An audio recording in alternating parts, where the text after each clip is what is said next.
Thank you for clicking on. It is the World Situation Report every Monday, Wednesday, and Friday night. Chris joins at 9 p.m.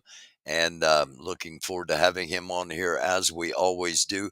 A lot of stuff to talk about tonight. Got some videos to share with you once Chris gets with us. In the meantime, we are going to start out with our um, X Scroll, formerly known as Twitter, and we start out with the War Mapper. Let me hold on a second. I didn't want to do that. I wanted to make this larger. Wow, I'm just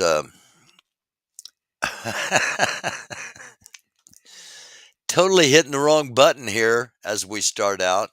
Um, Let me see if I can make this any larger. There we go. All right. Um, Now, what we're seeing here is some incursions into from the coastal areas into Gaza City itself. Here's the Sharifa Hospital.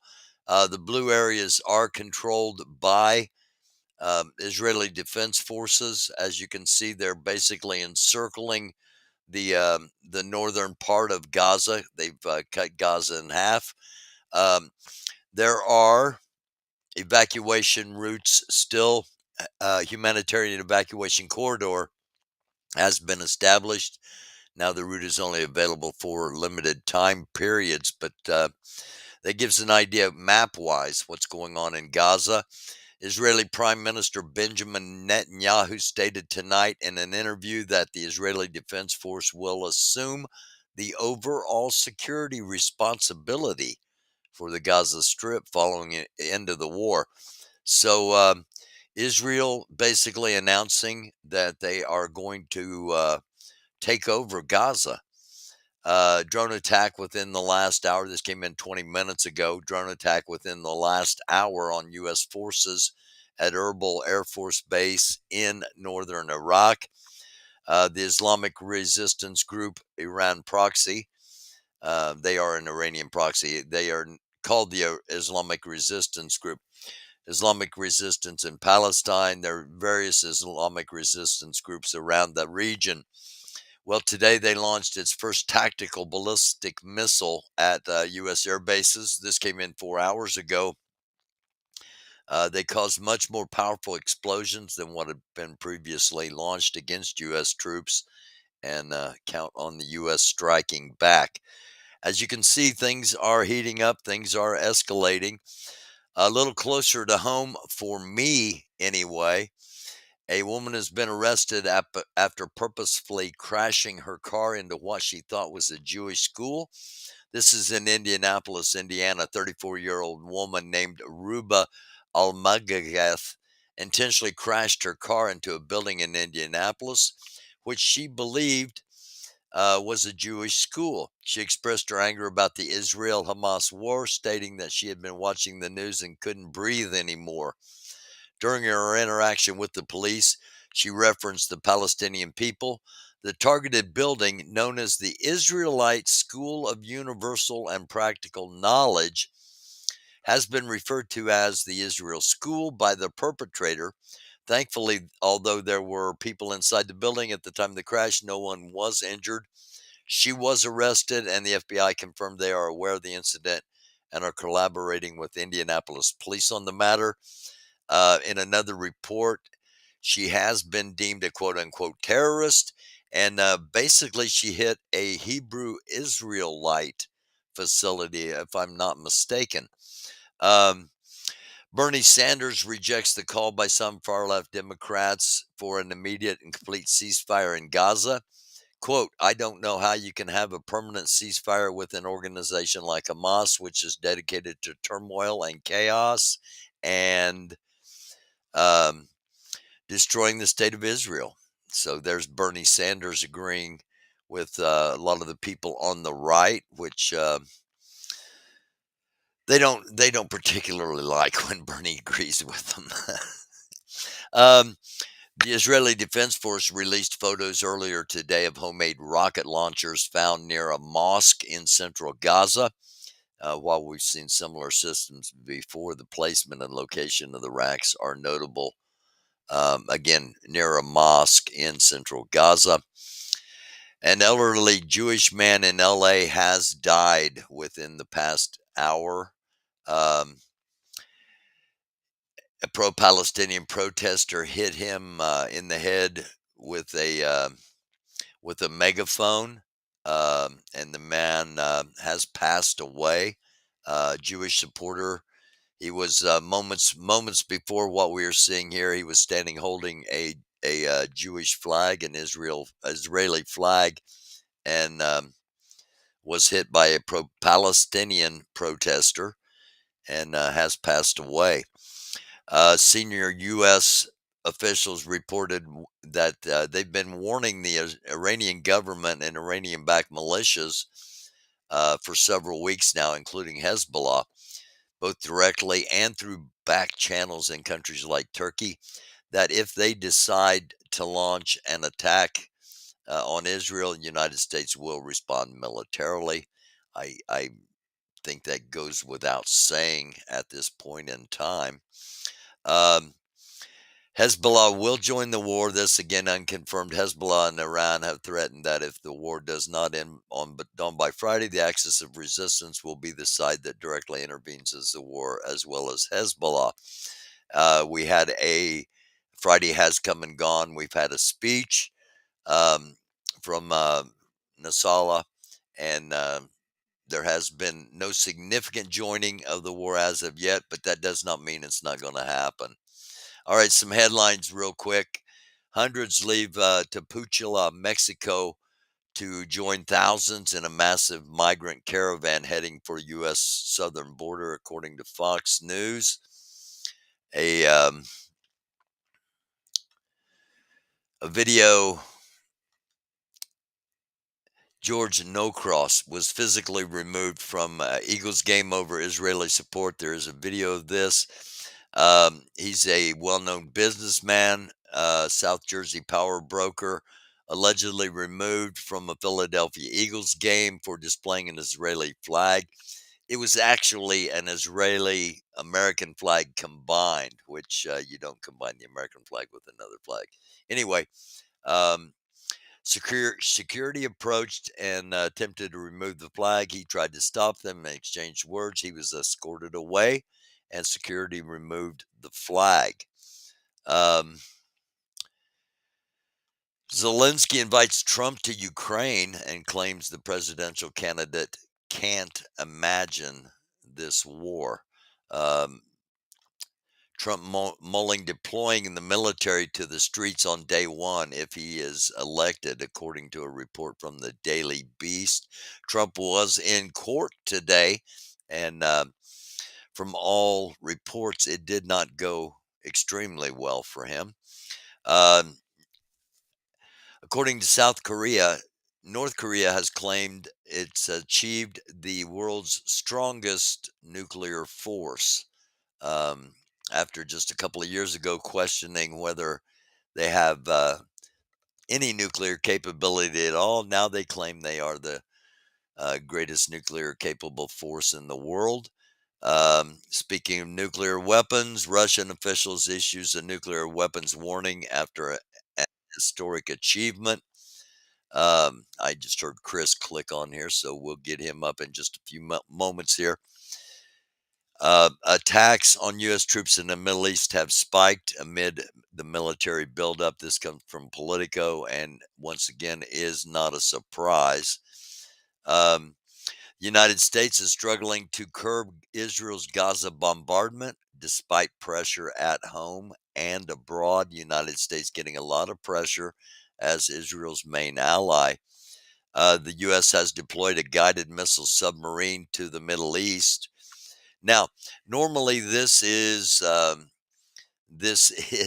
not something that is announced, especially on CNN.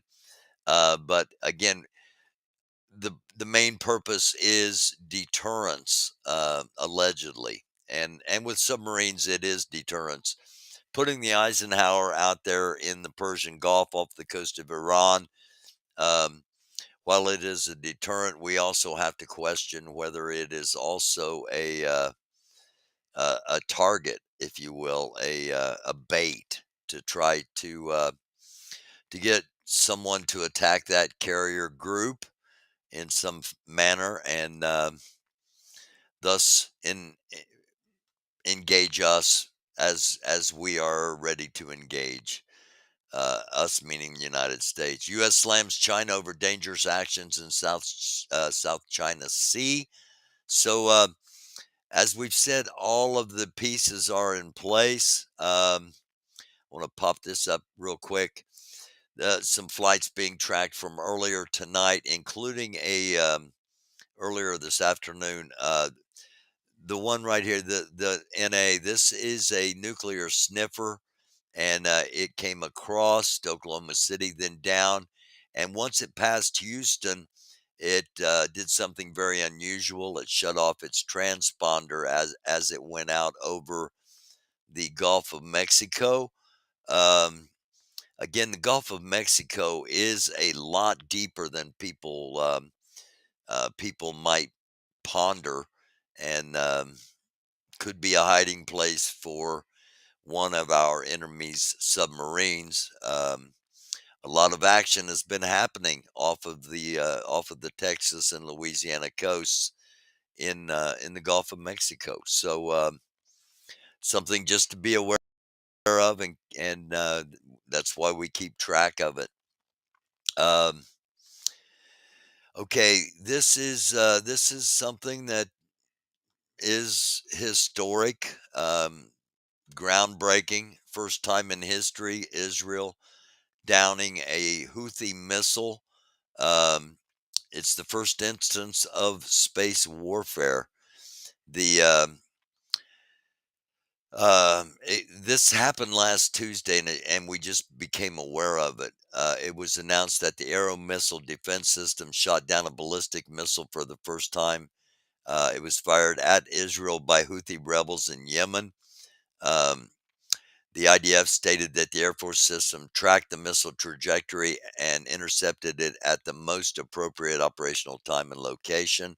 And that time and location was intercepted while still in outer space. The hostile aircraft incursion, which sent residents of a tourist resort at Eilat running for shelter. Israeli military said its systems identified an aerial target approaching. Hold on, there we go. Aerial target approaching. The air system developed by Israeli Aerospace, most advanced technology for defense against ballistic systems in the world.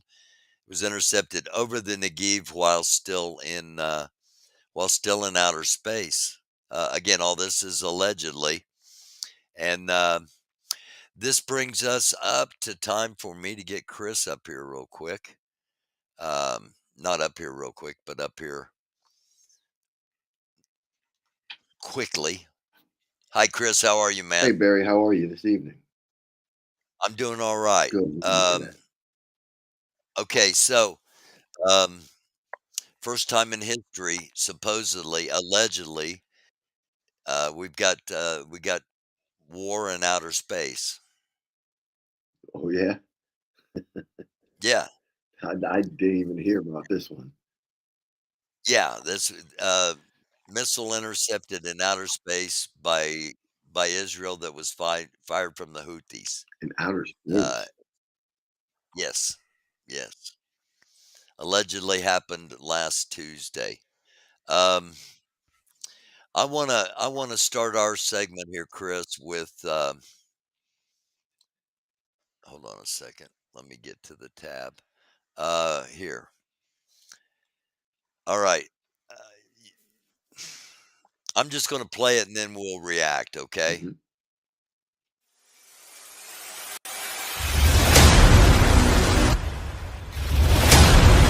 ב3-4 חודשים הראשונים הייתי רוצח. מה זה אומר? אני לא לקחתי שבויים. בזמן קרב, אם מישהו ירים ידיים, משהו כזה, לא לקחתי שבויים. זה זעזע אותי עד כדי כך, לא יכלתי לעבור לסדר היום.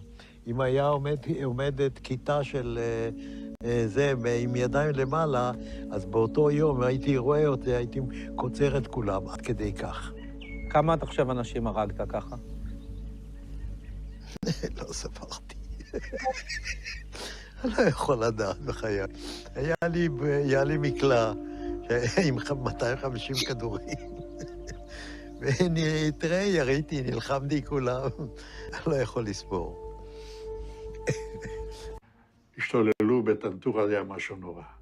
טנטורה היה כפר עשיר, בתים יפים, גרים כמו אירופאים, אתה יודע, וגם אנשים היו לבושות ויפה, וזה באמת היה כפר... אחד אנס שם איזה ילדה בת 16, משהו כזה, אתה מבין?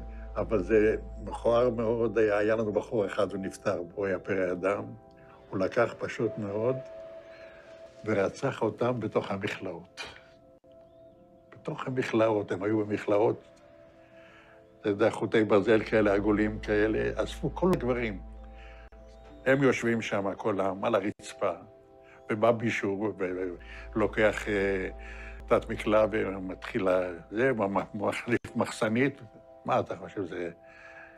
אבל אנחנו לא היינו כאלה. הוא היה יוצא דופן, הבחור הזה, כן, מה שהוא עשה.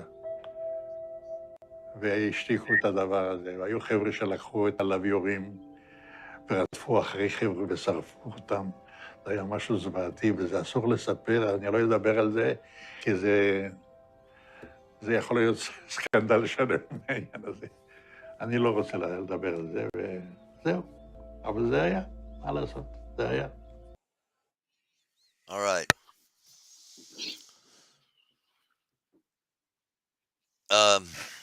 There's a whole documentary about this, and I think very few people are aware of it. You want to talk a little bit about it? Yeah. So you do remember? I think a couple episodes back we spoke about Darius Sin, correct? Mm-hmm. Well, this is kind of like another Darius Sin, which occurred in Tantura, right? The same things occurred, right? So these are just two massacres, right, which killed over, I don't know, maybe 700 people, right? That the world, or maybe the Israelis know about it, they're just not going to talk about it, you see, because some of their leaders, which are deceased now, were actually part of this, like Menachem Begin, Yitzhak Shamir, right? Ben Gurion, people like that. But it just goes to show you how you're ready to condemn one, but you only condemn someone else. You see what I'm saying? Yeah, there are no. This is just the latest in a series of retribution for something else that happened in the past. Right, and What we're seeing right now is just a continued retribution of a retribution of a retribution, going back in modern history, going back 100 years, in ancient history going back 3,000 years. right. But this one right here, how old is Israel? 75, 80 years old? Yeah. Right? So you have these two these massacres, which I told you Israel was founded on terrorism and violence. And here's a prime example. Right. Here are two prime examples. But it's funny, and like I said, I don't pick sides or I'm not pro Israel, I'm not pro Hamas or pro Palestinian. I have to look at things objectively. Okay. Right. My thing is this: how is it that the Israelis can call Hamas and the Palestinians terrorists when in fact the Israelis were creating all sorts of terrorism back in the 30s and 40s? You see what I'm saying? Mm-hmm. How is what Hamas did any different than what the Israelis did in the 30s and 40s? Social media. You see, Yeah. is it any Yeah, different? if there'd have been social media back then, um, this would I mean, it would have changed history. Right. So what's the difference? Is there a difference or the same thing? It's there's not a difference, no. And I think I think we as Americans are being led into a situation where our country has made a choice and in a conflict when we shouldn't get baited into picking sides. Well, we listen. As much money as we spent on Israel, we only had one. We only had Yeah, one side to choose from. Okay, right. we put Yeah, billions and billions of dollars into Israel. We weren't picking anyone else. Okay, yeah. that's just the facts. But And the point I'm making is that it's slanted. Okay, these views are mhm, slanted, right. right? And so it's just when the views are slanted, it gives people the wrong idea of how history really is. I'm pointing out historical facts that no one can ever dispute. You see, because Yeah, you can't demonize one side without demonizing both sides. right, exactly. So um, I just wanted to point that out to people, right? Yeah. So That's the title tonight is all about this documentary about this village, about this massacre that people do not know about. right. So the whole thing is, all right, look, this is what happened back in 1948 before Israel actually became a state. This is the War of Independence. Um, and this is what they did to the Arab slash Palestinian people. And then you saw during the interviews the lack of empathy. There was no that some of the participants were laughing about it. Yes, that was the thing that struck me the absolute I mean, the horror of what they were talking about, of course, but the fact that they were laughing about all of it. Right. You see, you're gonna laugh about killing little kids, but yet here we go. Let's talk about what the media is doing and how they're portraying Hamas to be, oh, they killed kids and they did this and they did that. Well, what did the Israelis do? They did the same thing. You can't hold one to one standard and another one to another standard. Everyone has to be held to the same standard, and that's not what I'm seeing I here. agree. Right. Um, I've got a couple other videos I wanna drop in while we're on together. This next one, hang on, I gotta figure. Uh, South Africa. Uh, Uh, I had this loaded up a couple of weeks ago, and we didn't get to it because of time, and I forgot to bring it back up, and it wasn't this exact video, but um, one of our sources pointed me back towards this.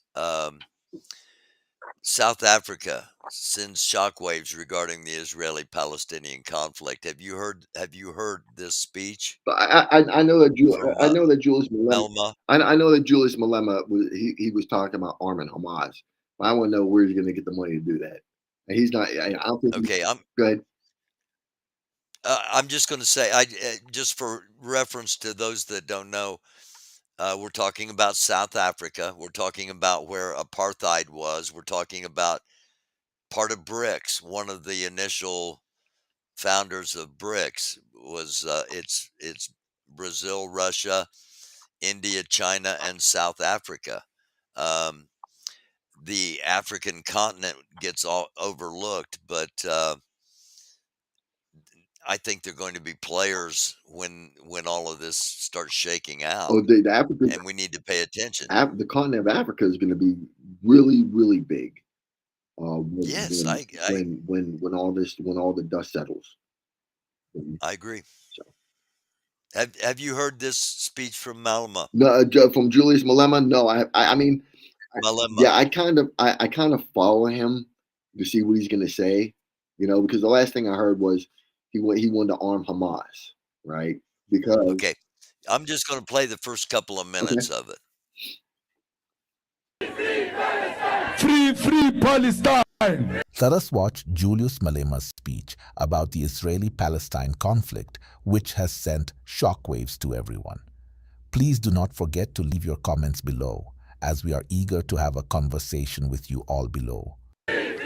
We must make sure that those who support Palestine, especially our brothers and sisters who believe that Palestine is under attack, this nonsense of Israel can only be stopped if South Africa takes a position and say leave. The whole African continent will join, the whole progressive international world will join and say Palestine embassies must leave.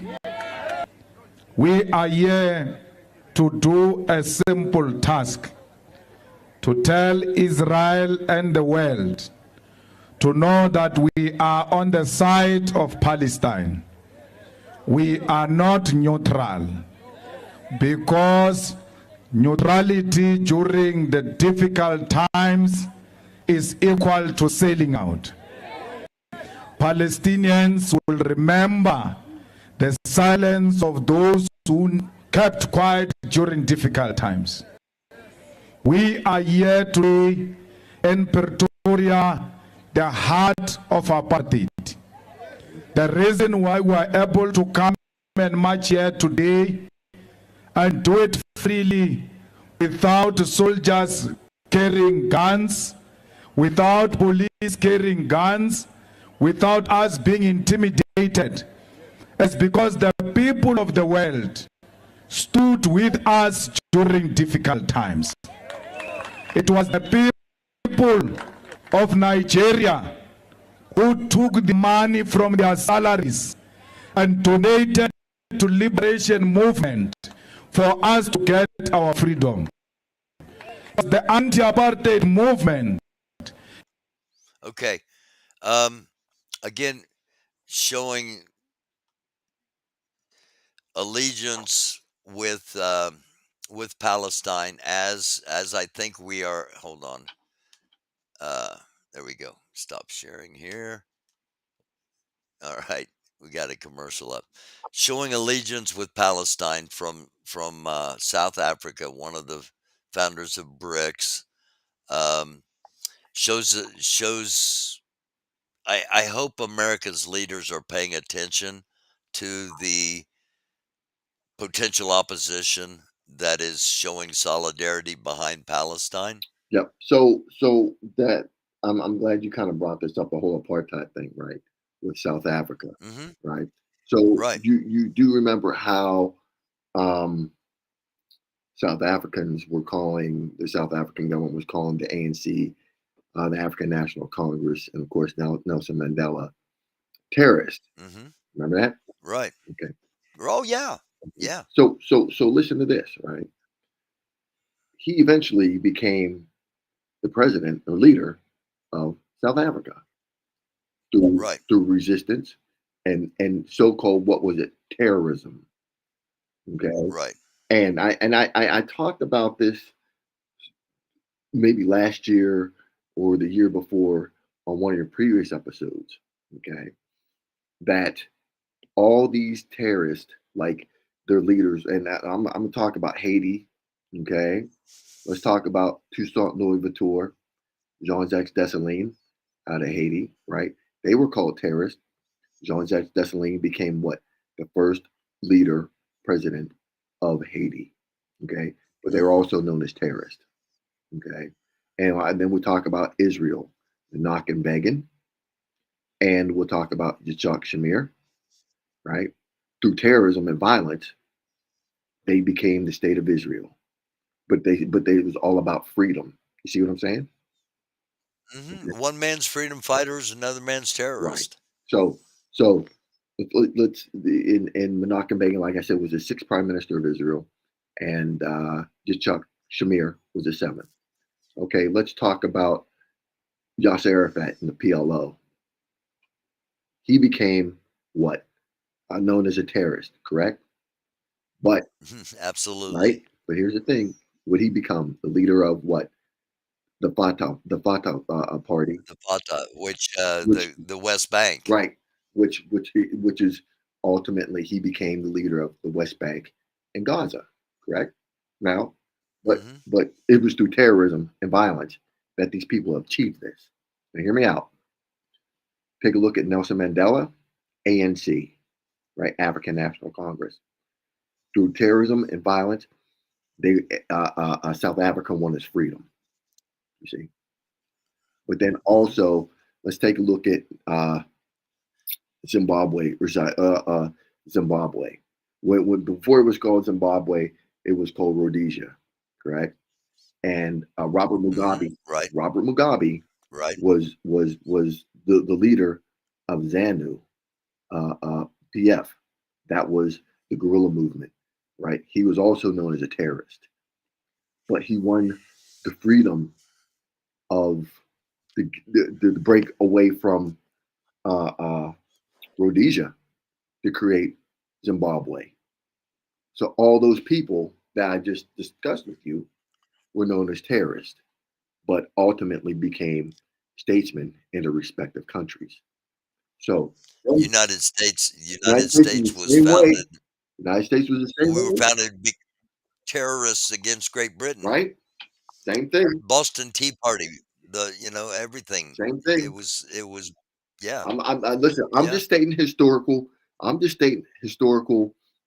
facts and things that have actually occurred historically, right? So Right. now Right. let me ask you this: Okay. what makes you think that Hamas, all right, can't become, or the leader of Hamas can't become the statesman of of maybe of the West Bank and Gaza, right, through terrorism and violence? Because it's been proven, I've just proven to you, right, through five or six different other countries that terrorism and violence is a way for freedom. And every time there is a war, uh, through the propaganda, the trying to win the hearts and minds, you demonize the other side as viciously as possible. Right, And one of the most universal terms is they are right, terrorists. exactly. Now, keep in mind, I'm not for any side here at all. I'm just stating, Right, right, I'm just stating historical facts and like, okay, look, right. this is what's happened before in the past. I'm showing you the patterns. Okay, I'm showing everyone the And pattern. plus, and by learning what happened in the past, we understand how we got to where we are right now in the present and what the Exactly. future may hold. Right. So is really being called a terrorist a bad thing? Because I told you in Menachem Begin's book, The Revolt, how he was called a terrorist, but he said he loved being a terrorist. You see, Yeah, he said he loved being a and terrorist. and He and was proud to be one. the two guys we saw in that video seemed pretty happy about using flamethrowers and machine guns to kill people. Right. So I don't understand what this like is being a terrorist a bad thing or is it a good thing? I It depends which side you're on. exactly. You see, so one man's freedom Yeah. fighter is another man's terrorist. Yes. So And we're still doing it here in the United States. There are those that the people that stormed the Capitol on January 6th, 2021. To some are freedom fighters, and to others are insurrectionist terrorists. right, right, exactly. See, Yeah. so All right. um, all right, Let's fatwa for Palestine. Call for Al-Aqsa Mosque. Um, Let me pull this video up, and we'll play a couple of minutes of this and then talk about this as well. I this this is what I expected from Nasala last Friday, Uh-huh. and we get it today. And do you know who the man is talking? I have no clue. I don't either. So we're putting this out there, but we don't know if this is a significant imam that's calling for this, or uh, if it's a cleric. We're not sure who's making this call, but this is out there. Obviously, 175,000 views, and growing.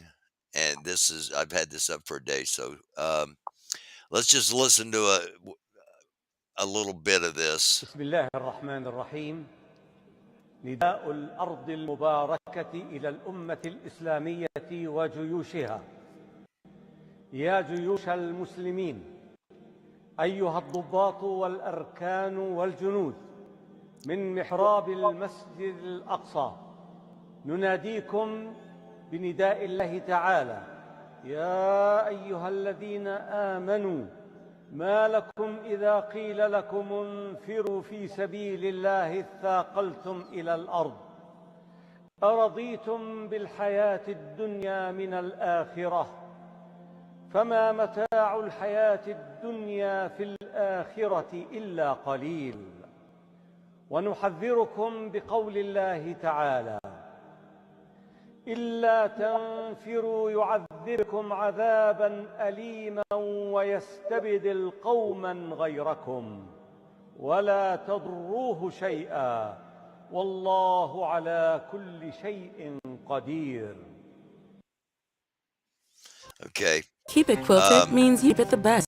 Wasn't expecting a commercial there, but you can catch that. You can see that on YouTube, and watch the rest of it. He basically is trying to shame, in my opinion, he's trying to shame anyone who is not ready to come and fight and die for Allah's mosque. Yeah, that's okay. So there's a difference between fighting for a mosque, all right, and then fighting for a cause. Okay, Mhm. fighting for a The, cause is yeah, go ahead. fighting for a cause is much greater than fighting for a mosque in some people's eyes or opinion. Okay, the cause for the Mhm. Palestinian flight, it's going to cause people to fight. You see, because that's to a lot of people that's a legitimate cause because the loss of life. You see, and then also the things that are going on in the West Bank are starting to escalate.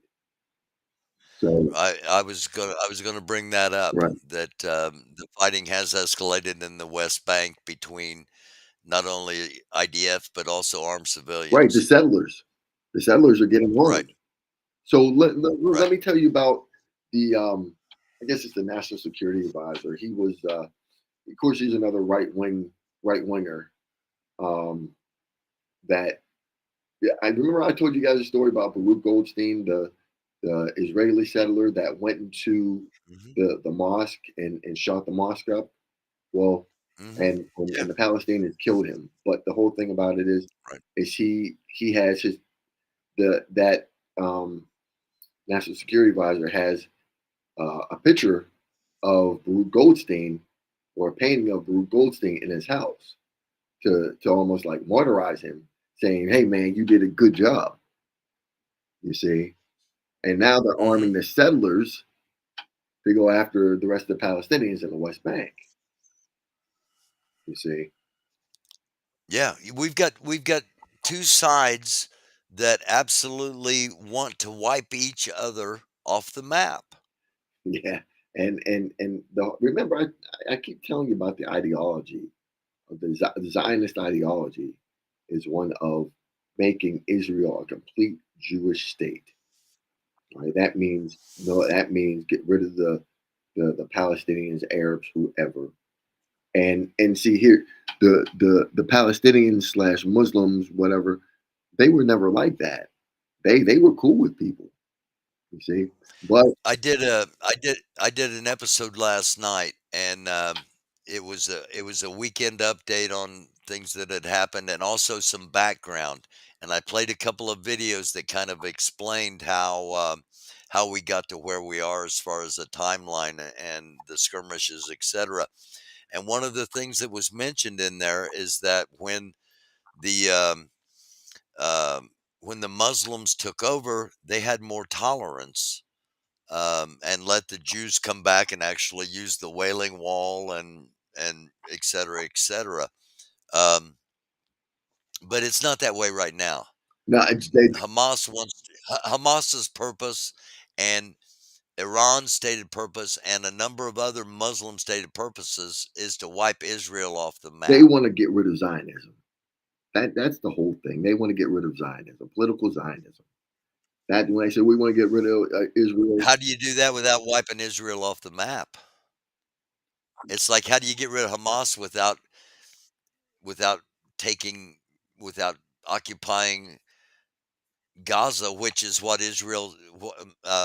Netanyahu said tonight, that after the war, Israel will be responsible for Gaza. Whether that means they're going to, I assume that means there's going to be an ongoing military presence there of some shape, but how many people are actually going to be in Gaza once this is all yeah. over? Well, and I told you that was what their goal was anyway. Was to take over Gaza. If you're gonna push those people out, you have to be able to hold that territory. You see. Right, So who do you right. think was going to hold it? No one but the It's Israelis. going to, yeah, well, I mean, the other option would be United Nations, which is basically us. But um, does this not potentially play into the Zionist idea of Israel for Israel's only Yeah, of course. by All, saying all we're going day. to make Gaza is going to be Israeli territory, And basically, remember, but keep in mind, it was Israeli territory. but withdrawn. Right. Remember, it was Israeli territory. When did the Israelis move out? It was like I forgot what year. Is it 2008 or 2007, six, somewhere like that? Yeah, But somewhere. Yeah, I think it was. I think it was the 2005-6 conflict, and they moved out in seven. right, I think, right. but But now they're going to take it back over. You see. right. So And the West Bank. and They're going. I mean, that's the Zionist goal is to take all the territory for Israel. exactly. Let's just get that out there. But I mean, it's not like it's a secret. It's just not talked about here in the United Right, but States. isn't it obvious what's going on right now? And then like this stuff, I guess most people don't even pay attention to what's going on in the West Bank. It was funny. What People don't. it was funny. Why is in Israel when I went to the West Bank, uh, to I was in Jenin and Hebron, um, and how the settlers they were just very in my this is just my experience. Okay, they weren't very nice people at all. Okay. They weren't very nice. And I'm like this, I'm like, where's all this hate come from? Well, like, where do you get all this hate come from? Like, well, they don't belong here, and well, maybe they think you don't belong here.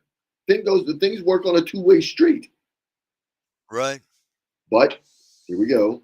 The whole thing about it is it's Israel's land, it's Israel's country.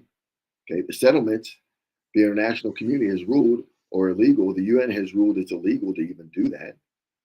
Right. But they keep And expanding. see, and that's part of the problem too.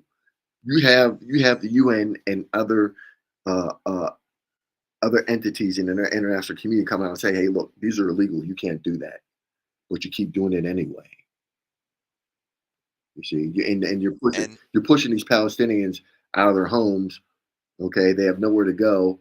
But once again, that all this stuff goes right back to political Zionism.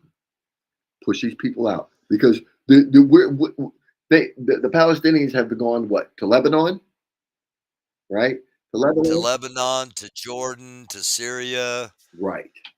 You see, so Yeah. it's all right. We're getting rid of these people and keep this a completely Jewish state, and that's what they're doing. It to me, it's plain as day. So Yeah. I don't know about All right. the audience, but Well, okay. To to most of the world, what happened on October 7th looks like it just came out of the blue. That Hamas is just, and what they did was horrific. I'm not discounting it. Some of the reports, some of the things I've seen, I can't unsee. But it wasn't unprovoked.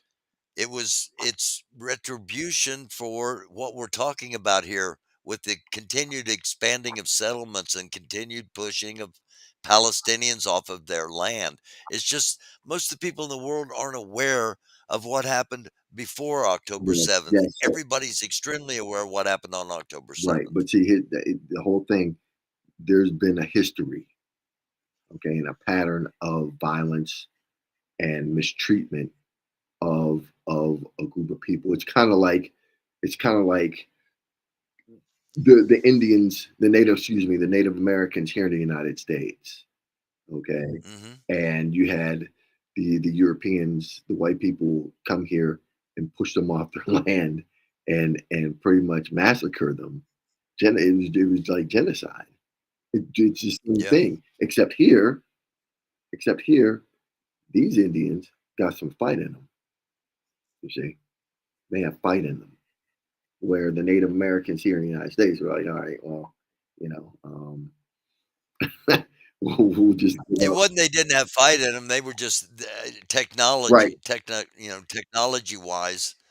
It's like it was in the 70s and 80s in Palestine and Israel. The Palestinians are throwing right, rocks yeah, and sticks and getting shot. yeah, Well, now the Palestinians, certain sector anyway, have equal firepower. exactly, exactly. So now um, but the Israelis still have the upper hand because they're doing the airstrikes on the Palestinians, and I'm like, okay, but like I said, the whole urban combat thing, and they're going to Gaza City now, allegedly, Right. and you're about to see what guerrilla warfare is all about because Yeah.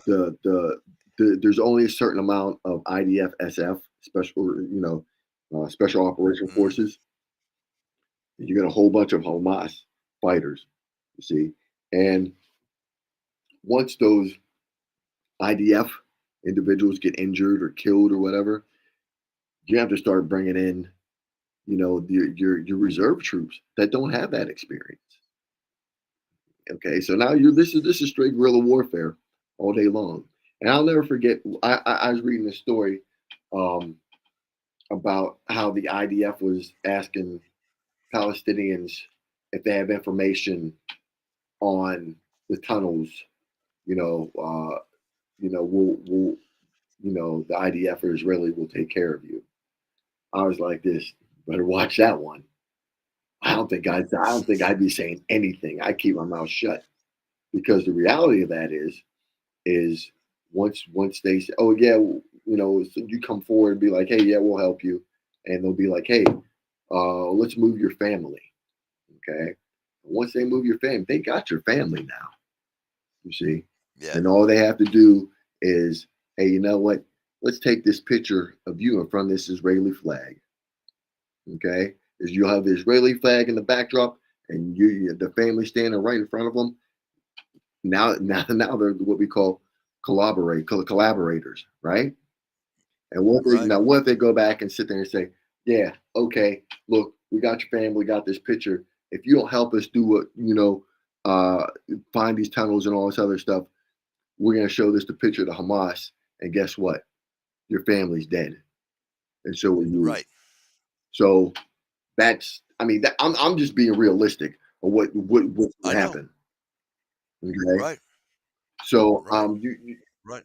like anyone that's kind of like, well, they're going to give us a whole lot of money. We can get up out of here. And I think for me, I just keep my mouth shut and just deal with, you Yeah. know, just deal with it. Because either way, just like you can't trust it. So, um, yeah. So I get good. I got one more thing to bring up here if when I can find it. I knew about this a couple of days ago, or I heard about this a couple of days ago. I Yeah. did not have the receipts to bring it out, but now we do. Um, we are flying our Reaper drones, sometimes called Predator Bs. The Predator drones were a major factor in uh, the assassination of Osama bin Laden. Um, and these are similar drones, Reaper drones. You can see um, definition here. They're flying over Gaza, Right. So, supposedly for surveillance to help try to locate the all right. hostages. So that's complete BS, right? Seriously. I I I I figured as much. Yeah. Because let me tell you, Israeli intelligence, their ISR capabilities, that's intelligence, surveillance, and reconnaissance, they're far more superior than what we have. Okay.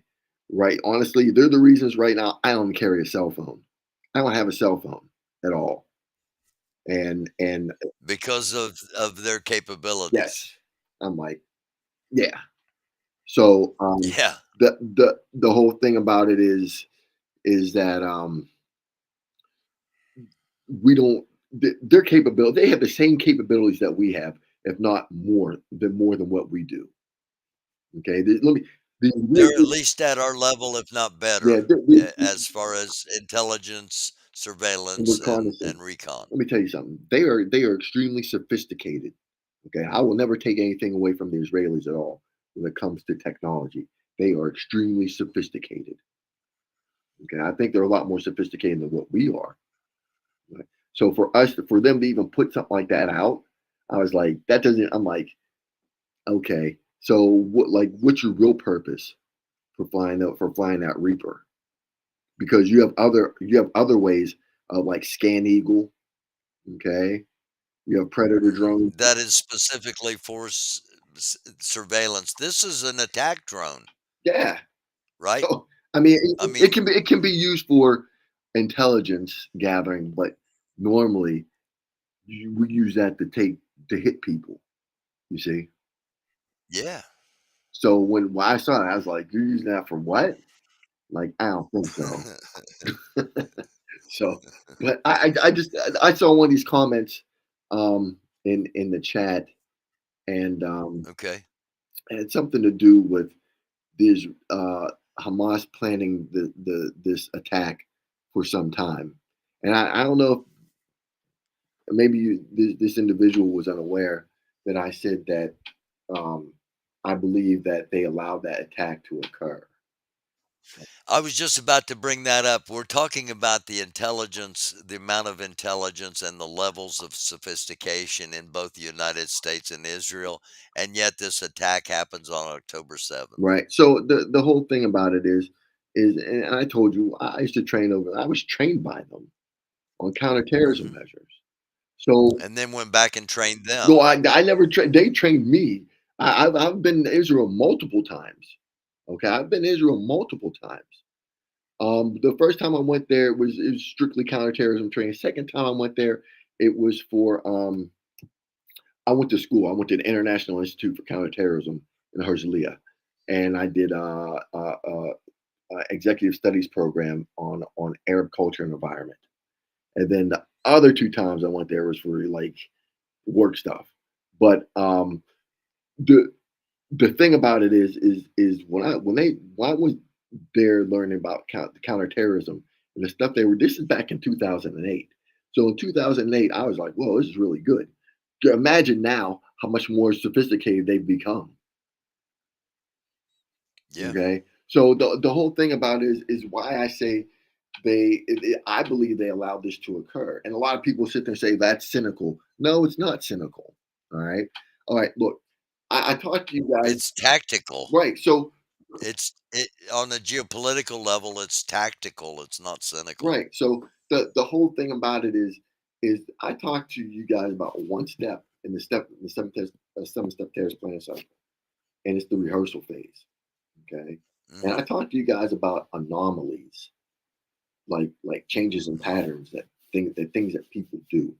And I said that the Mhm. baseline for what they do, what Hamas does is what? Shoot rockets, right? Shoot those Qassam rockets. Mhm. Basically homemade Right. rockets. And here's the Yep. thing. When they did the rehearsals, and I told you, you had to do land rehearsals, maritime rehearsals, and air rehearsals. Okay? Yeah, paragliders. Right. Yeah. So you're trying to tell me that your ISR didn't pick that up? Your ISR, your intelligence, surveillance, reconnaissance, didn't pick that up at all? That's not an anomaly to the baseline. That's the biggest anomaly to the baseline there is. Okay. And you're trying to Yeah. tell me you didn't see that? Yeah. Okay. And then furthermore, the Egyptians had given you information on this attack 3 days ahead of time, coming yeah. up. So there's just no way in the world you couldn't even begin to convince me that they didn't, that they didn't know about it and they couldn't prevented it. That's ridiculous. But once again, you have to take a look at the strategic picture. What's the big picture? What's your end state? Your end state is to get rid of the Palestinians. Okay, yeah, we let them come in. We killed up some Israelis. Uh, okay, that's collateral damage, right? What's the bigger picture? Now I have the Israeli government behind me. I have the Israeli people behind me, and I have the international community behind me, right? Now I have Mhm. all this stuff that for 2 months ago, 60 days ago, no one was in my corner. I'm also looking at criminal charges for corruption, which haven't gone away. All right. So in a way, this is like, Right. oh, I can divert all that stuff off me. I can take it off my back and put it off on someone else. And guess what? I can get rid of these people too, because it goes directly to our plan. And I told you, the Likud party is nothing more than an offshoot of the Irgun party. All right. The Irgun And they were the original terrorists. yes, the original Jewish terrorist organization. Some people call them a paramilitary organization, right? Mhm. But they, like I said, Menachem Begin sat there and said that they were that he was a terrorist and was glad to be one. Right. So with that being said, you have to know the ideology, which I've told you, and this Likud party is a right wing party. It's an offshoot of the Irgun, and they picked up the Irgun's ideology, and they're playing this to a T, is to get rid of the Palestinians.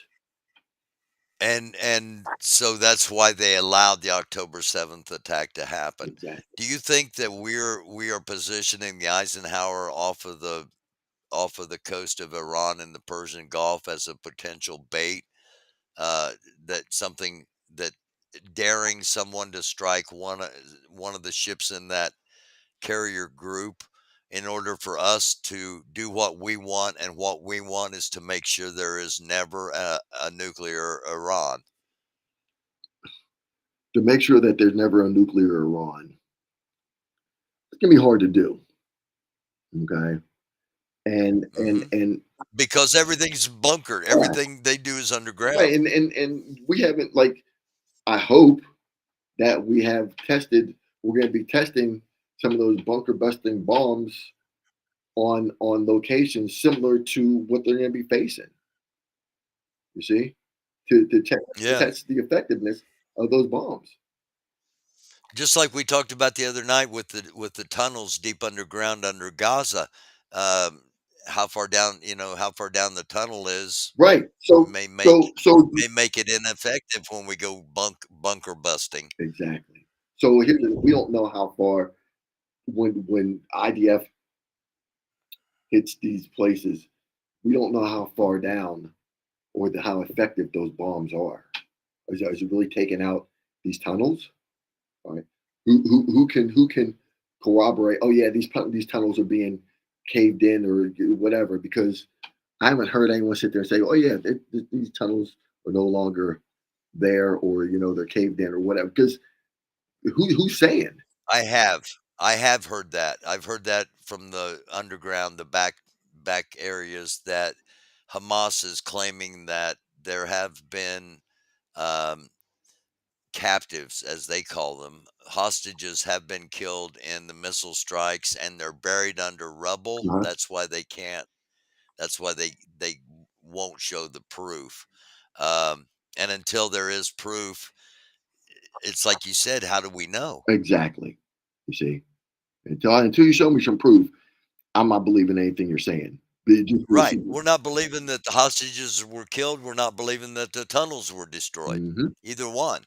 Yep. And it's simply because the logistics. We don't know how deep they are, how vast they are, and we don't know what kind of munitions have been dropped on them. Exactly. So. All right, one final question, and I'll ask this question to you probably once every couple of weeks or so. Do you think the United States trusts Israel, and do you think Israel trusts the United States? Oh boy. Oh. And we're speculating here. We're just, Okay, out in public, yeah, we trust them. Yeah, we're not going. What we do, right. what we do in the public, we'll give them a spotlight. We're standing behind them 100% in public. Behind closed doors is something completely different. Now, behind closed doors, they'll be like, "Look, knock this shit off. Quit killing these people. You're making us look bad. We're facing terrorist attacks in our country because of your shit." You see? Yeah. Yeah.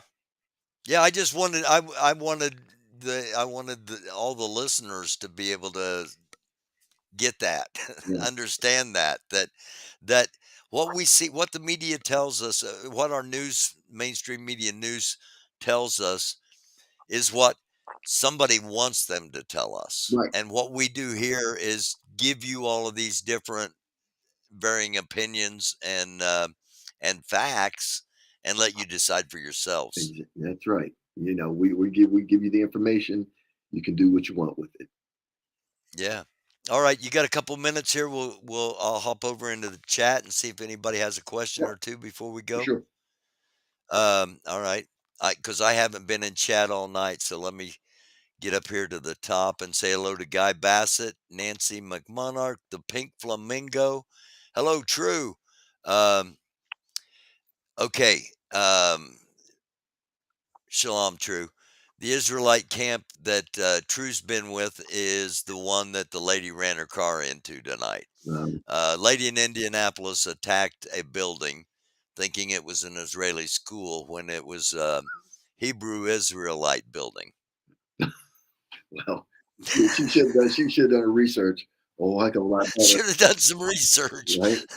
Before you go conduct an attack, you need to do some research before you know who you're attacking.